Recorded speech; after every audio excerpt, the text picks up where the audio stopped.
Well, hey there. Welcome back to another episode of Ideas by Mike. I'm your host, Mike Milligan. I've got to tell you, today's conversation is going to be something special. You know, in over 25 years of helping folks navigate their financial lives, I've learned that money is personal, really personal. It's not about the numbers on the spreadsheet. It's about the stories we tell ourselves, the fears we carry, and the dreams we're chasing.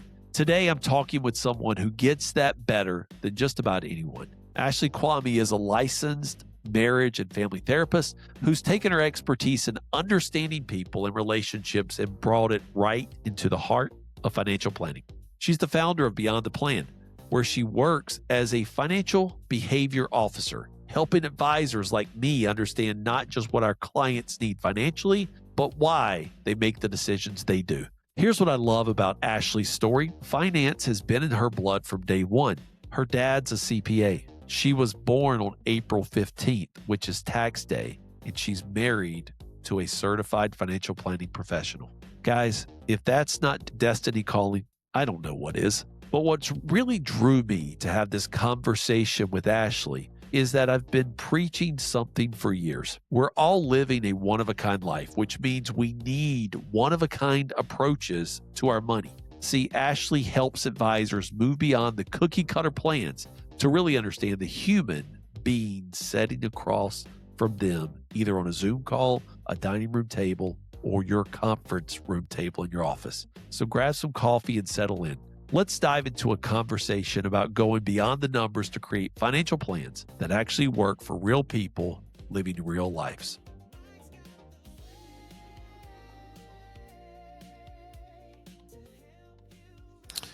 Ashley, I love your story about how you ended up at this intersection of therapy and financial planning. Your dad's a CPA, your husband's a CFP, and your birthday's on tax day. But there had to be a moment where you realized that what financial advisors really need isn't more technical training, but help understanding people. What was that aha moment for you? I was in graduate school. I'd gone back to school to get a grad certificate in financial therapy. And I started having a lot more advisors just reach out to me and ask for things like a case consultation, questions like, what should I do about this client scenario? I have no idea how to handle this. Can you just offer some guidance? And I remember sitting on a plane with my husband, and I had this thought, what do you think if, like, I worked inside of a firm? Like a therapist, like, if I just worked inside of a firm, not doing financial planning, not doing anything technical, but, like, if I maybe saw their clients and maybe I also coached advisors on how to communicate better. And Mike, he told me I was crazy. He said, "Well, I don't know, babe. I don't does that exist? How are you gonna do that?" Like, lots of just very practical questions, naturally. And I kinda took it as like a, "All right, game on. I'm gonna figure this out." And so that was just kind of the moment that really sparked an interest, and from there, I followed kind of the breadcrumbs around what would that look like? Where's the gap within at least CFP education? And where is my zone of genius, I guess, and where can I come in and fill in some of that gap? You know, the interesting thing about this industry is, going on almost 3 decades for me. When I first joined this industry, this the value that was in a relationship was the client's money to the firm. Today, people are demanding that the advisor provide value to them also, not just. And so, like, what you're talking about from that conversation in the car with your husband to now, talk about some of the value things that you've been able to help, how you've been able to help the clients. Not, I don't want to talk about how you're helping advisors. Talk about how you're helping clients, right? See that an advisor can drive more value in the relationship. Money, talking about money is a very lonely thing. And I know we're talking about clients here, but what most advisors don't realize is that they are the one person that their clients have to talk about money and money issues and what it means to them, the meaning they derive from it, the emotions that come with it. And many advisors are just not maybe equipped with the skills or knowledge for how to do that. And so, what I love is to be able to be that person that can come in and talk to clients about some of the lonely aspects about money. I'll take, for example, I was working with a couple and the husband had sold his business for like $8 million. Now, this was a young couple in their early mid 30s and they didn't have children. They had lived a very, very modest, very frugal lifestyle and came from very humble, backgrounds. To sell a business and it sell for $8 million and for that to land, in their bank account, there's a lot of emotions that come with that and a lot of fear and a lot of loneliness. I can't talk to my family about this.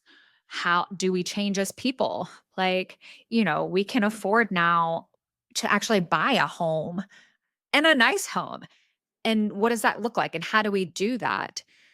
Those are the kind of conversations. And I could sit here and talk to you for hours around client conversations and things that come up. But, you know, those are the things that clients don't have anyone to really talk about with, but they're powerful and there's a lot of meaning there. And there can be a lot of value derived in just being able to not be alone and talk to somebody about all of the emotions, like the full gamut, right?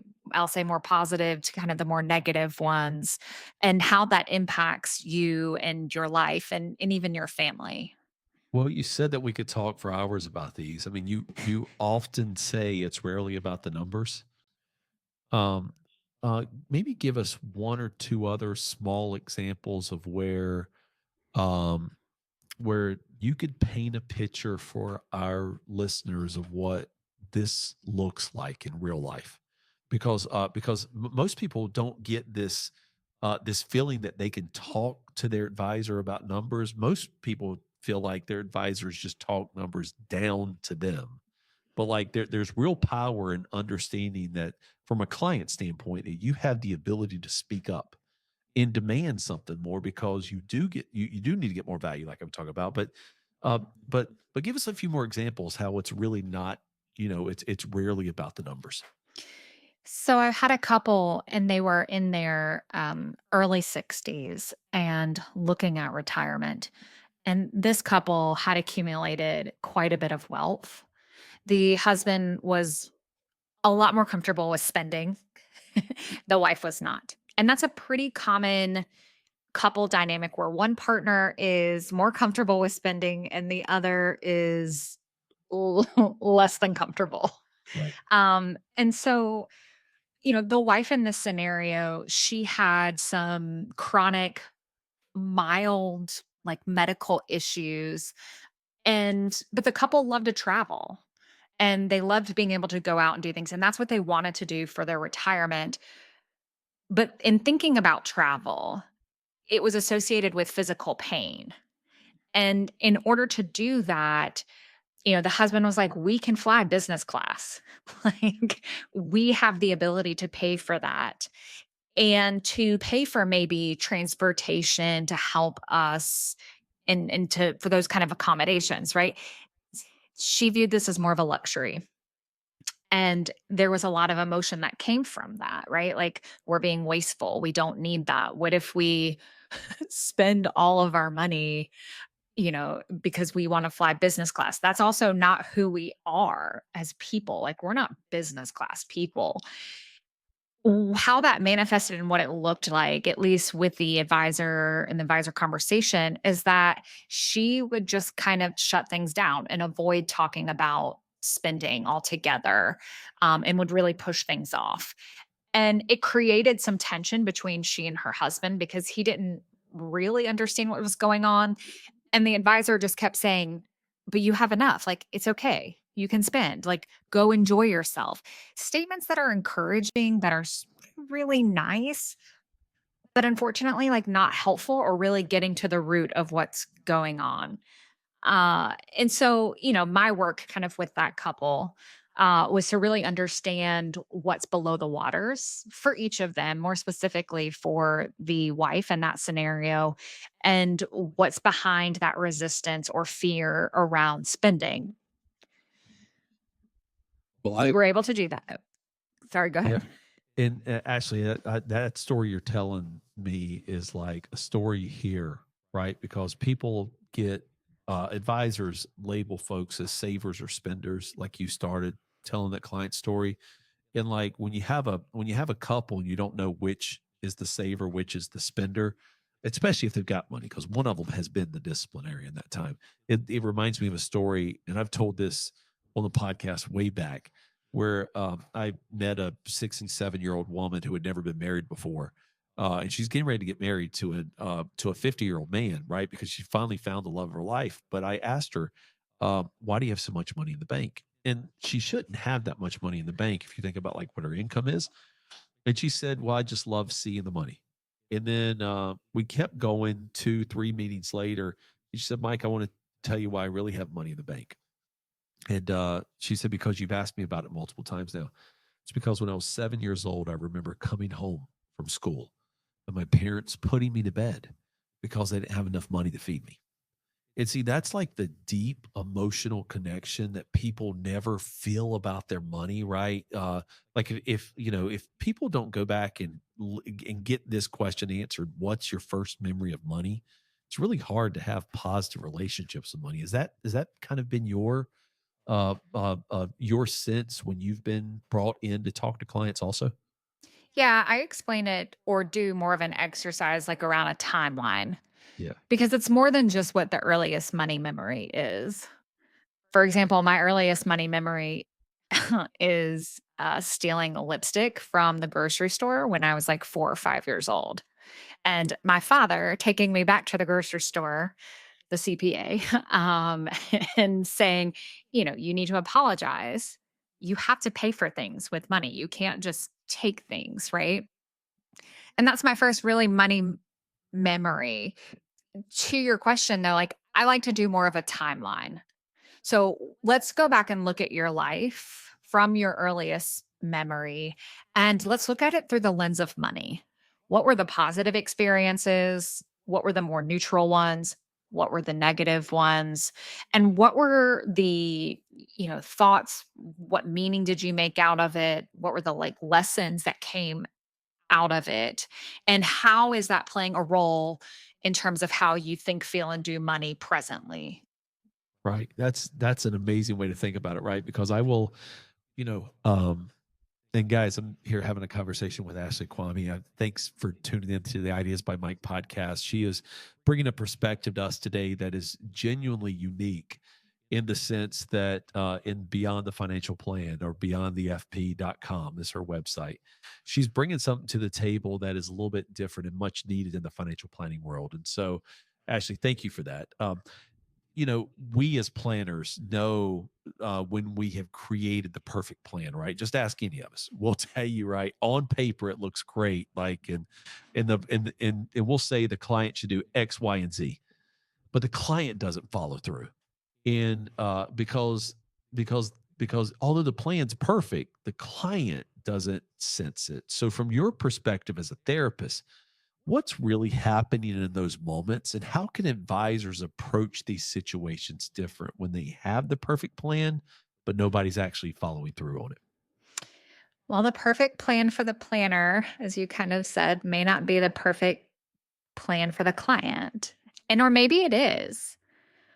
When we talk about resistance or engagement, I look at things through what we call the Transtheoretical Model of Change. And I won't get into that No, entirely. please, you said it, so please give like a 15 to 30-second overview of that. Sure. It is a theory that came out of the addiction space in the early 90s. And it looks at how clients change and what is the change motivation process. So, for someone who wants to change a behavior, if we're thinking about saving in this context, I know that I should save, right? But I am just not able to, right? There's that knowing doing gap. Well, they could fall on a continuum of change starting at pre contemplation, right? I'm not really thinking about change. This isn't something I think I need to change. Mhm. More to like a contemplative state, which is where we find a lot of clients. Okay, I hear you, advisor, that I should start saving more or investing more in this. Okay, sure, that makes sense. But I'm not really bought in from an emotion place. And that is a really tricky place. And sometimes clients do a good job of doing the whole like head nod and like agreeing. uh, but then there's a lack of follow through. And so for clients and also advisors, if that's the case, that's a stage of change that's important to know about your clients because there are certain techniques, there are certain questions that can be asked to try and help the client maybe, hopefully, right, consider graduating to kind of that next stage. I mean, that's absolutely a great way, and I can't even pronounce what you said. It was the try something something thing. Transtheoretical model of change. It's a mouthful. It is a big mouthful, and right, and I mean, just absolutely, like, the way you described, like, the perfect plan to, like, somebody who imperfectly can't process it is absolutely there because, it's developmental, right? Um, like, if I bring a plan with 25 years of experience to the table, right? I'm bringing 25 years, they're maybe bringing 25 weeks, right? Maybe 25 days of experience with their money, and we have to break it down just a little bit more. I want to go a little bit and talk about maybe some personal values and family dynamics if I can. One thing I really admire about the approach that you're taking is and how you help advisors understand family dynamics, especially when it comes to couples and money. You run a practice called the wealthy marriage. It's something you do beyond, that's beyond the FP, beyond the financial plan. I have a feeling that this has nothing to do with how much money's in the bank account. I don't think it does.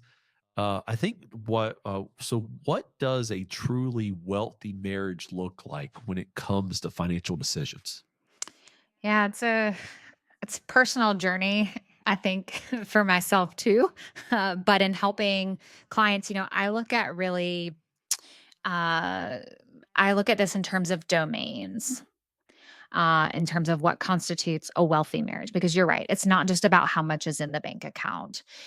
It is about how aligned are we when it comes to our views around freedom and security. Do we want to like join that fire movement? um, are we aligned there? Does one of us want to stop working at any certain point? Um, I'll say for myself and Clayton, he's a CFP. He is far more money vigilant than myself. Um, and there's a nice balance and complement that we both have. We both want freedom and security within our finances. Even though I am more of a spender, happily to spend, we are both aligned from a values place that having financial security is incredibly important for us, for our family, and just from a legacy place. Moving beyond that, some of the other domains that we talk about are with health and vitality. So, how can we allocate our money to support that value or that domain that gives us really a wealthy life and a wealthy marriage? If we're not healthy physically, then, all the money in the world, you know, does it really matter? If we don't have our physical health, like, doesn't really matter at the end of the day. Um, No, tr- other things, no truer words have been said than that, by the way. yeah, yeah. No, you're fine. And then moving on to just relationships and connection. Can we use our money to support those relationships and have connection? And that might be with ourselves, but from a place of autonomy, it might also be other relationships or community involvement. Where do we find and feel connected? Legacy and impact.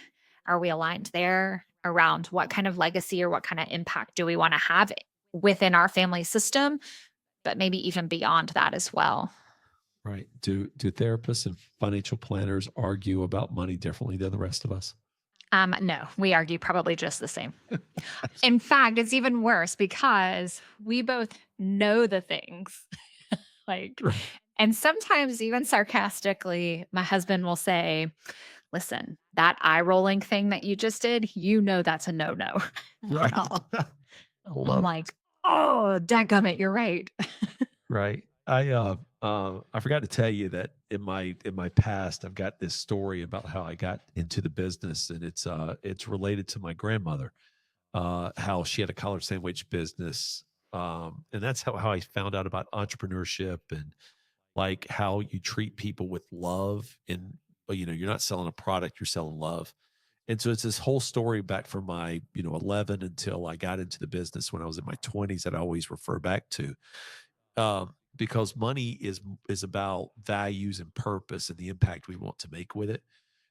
In your work with families, how do you help people identify what their money actually represents to them, and how do you get past the surface level to discover what really matters? So I actually go through a values exercise, a values meeting. So beyond the plan, myself and my partner, Dr. Megan Lertz, like we have an entire values process that we take clients through. And it goes through and walks through those 5 domains. I listed off 4. The 5th there is growth and development. Mm. So that can be personal growth, professional growth, what have you. But we walk through those 5 areas and some of the subdomains, and we have clients, thoughtfully consider on an individual level, like, how would you rank your values? And then coming together as a couple or even a family, because we'll do multi generational family meetings.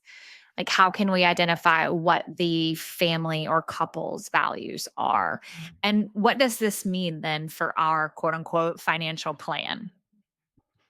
So now that we've gotten to know you, and I mean, you even mentioned Clayton in there. You have some preteen boys also, right? Is I have a 13-year-old boy and an 11-year-old daughter.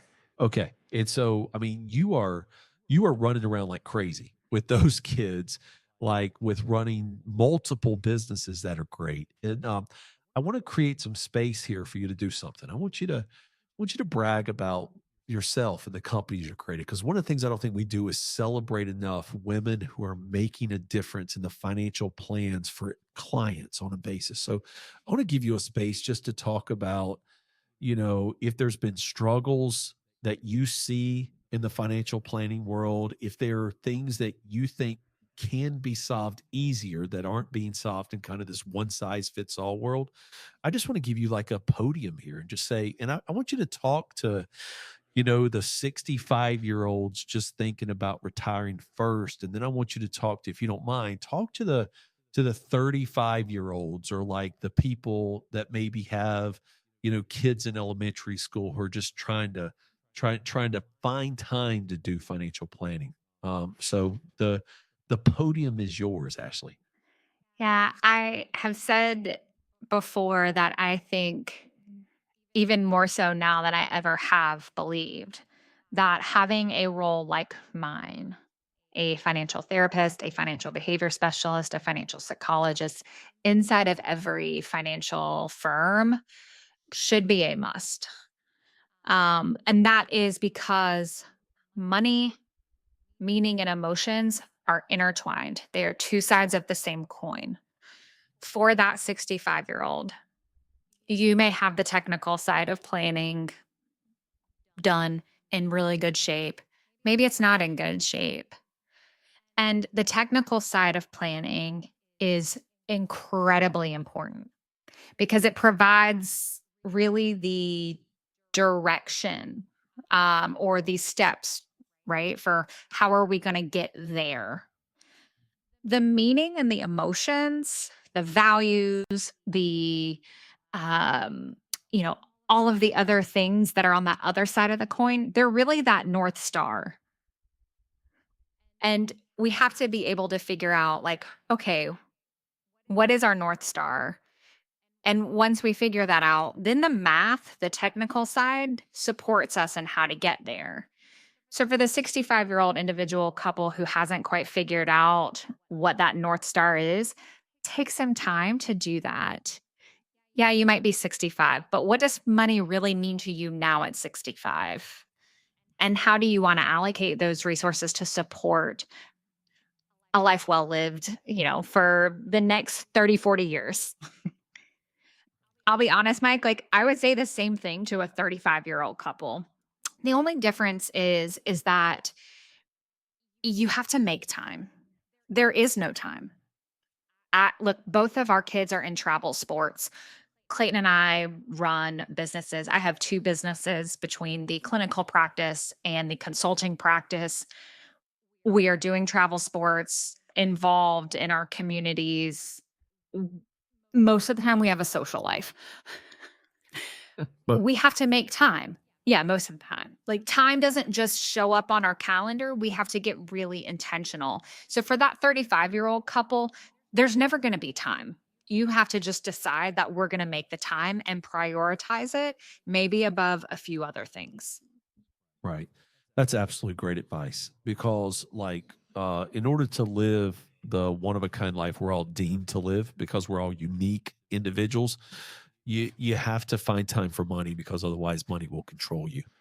Um, um, I heard a great quote a long time ago, in my work, clinical practice, and that is, "The pain of change has to be lower, less than the pain of staying the same."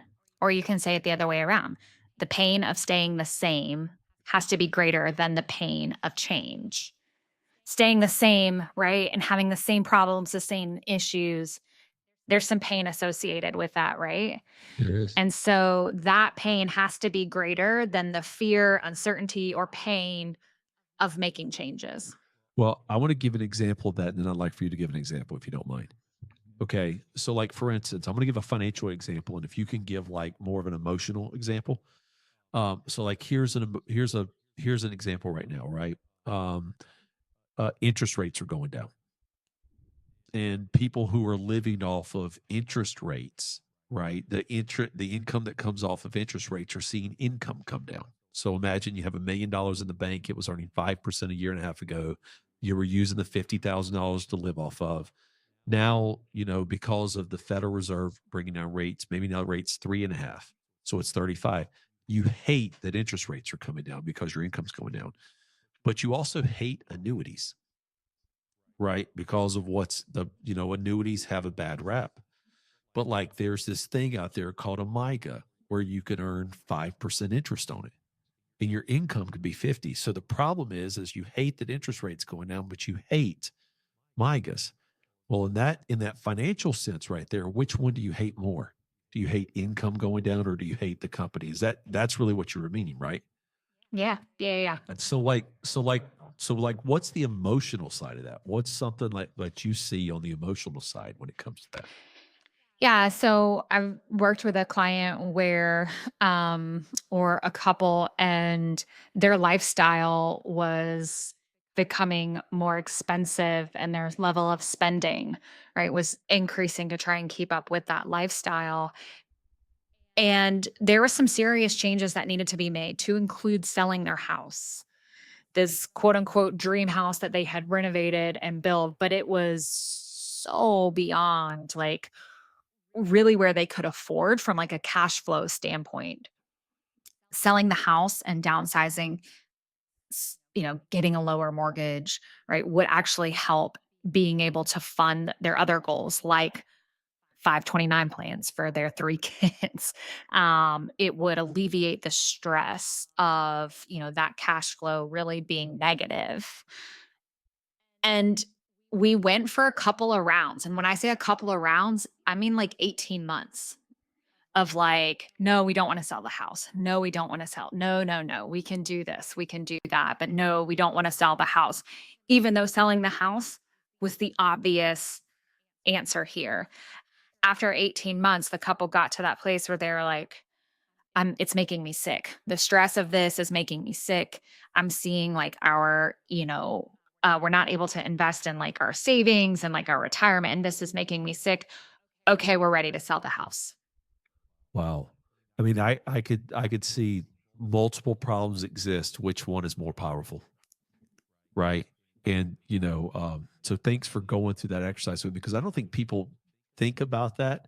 We all live in a world where we have problems. We all have in a world where we can take action, but we all know that if you ignore problems, they always get bigger. And so that's what our world hopefully solves. I hope that we're moving to a financial planning world that solves more problems, and we're just not about the profit that we make off of a client relationship. And I think what you guys are doing at Beyond the FP is absolutely amazing. And so, Ashley, thank you for joining us today. If somebody wanted to connect more with you or hear more about what you're doing, I know you also have a podcast. What's the podcast called? Yeah, the podcast is Planning and Beyond, and you can find it on just about anywhere where you listen to podcasts. Absolutely amazing. Again, thank you for your time, Ashley. I really appreciate it. Yeah, thanks for having me, Mike.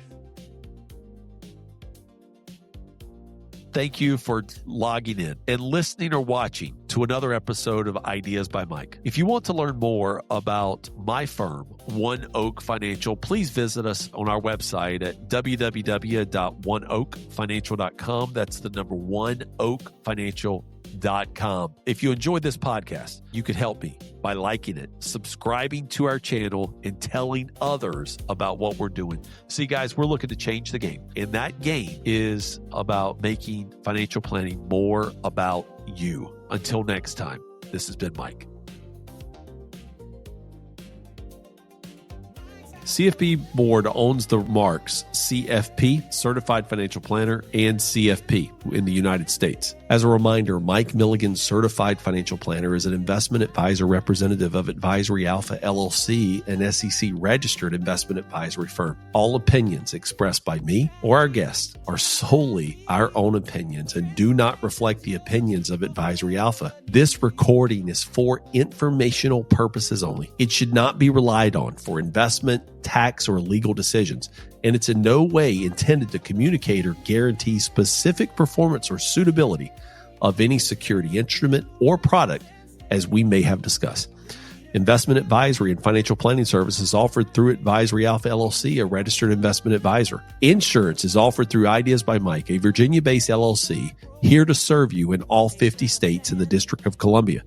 Ideas by Mike is a separate and unaffiliated entity of Advisory Alpha LLC. While tax and legal issues may be discussed in the general course of financial and investment planning, Advisory Alpha does not provide tax or legal services. Please consult with your tax or legal professional prior to making a decision relative to those decisions. Any and all statements of purported or observed general practices of non-affiliated firms and advisors or conditions of the broad financial services industry are solely the opinions of Mike and are not intended to be offered as factual. The validity of these statements has not been verified, and as such, no representation of their validity are made. An annuity is a long-term financial product designed largely for asset accumulation and retirement needs. All guarantees are backed by the claims-paying ability of the issuing insurance company. This podcast is produced in conjunction with Mike Milligan, LLC. Thank you again for joining us today. We'll see you on the next podcast.